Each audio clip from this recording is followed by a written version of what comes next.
asibaynyele laba izinja ziyakhala manje usho neshethe izikofu esezaqothuka la alikho nje iphosa ngomise egolweni ngafuna imali alikho lelilodwa nje tsheno yimini lelilodwa nje ngithi ke kini ke baseningizimu Afrika ngikwazi ukungani update ngezinto ezenzakalayo kale ngihlangana noMarshall Dlamini namhlanje lapha ema-ofisini e-EFF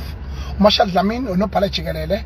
we-EFF ku-national kuze lonke okusho umbalula wakhona bahlukene ngokuphapha ke nje ukuthi akaphapha uMarshall umbalula uyaphapha lo we-ANC uyaphapha aphapha nje yapaqhuza uzakhohlwa la i-age yakhe so into eyenzakalayo ke la ukuthi ke what is important EFF had proposed ukuthi kuzoba national shutdown kuzwe lonke jikelele ukukhala ngalezinto ekade ngikhuluma ezinye zazo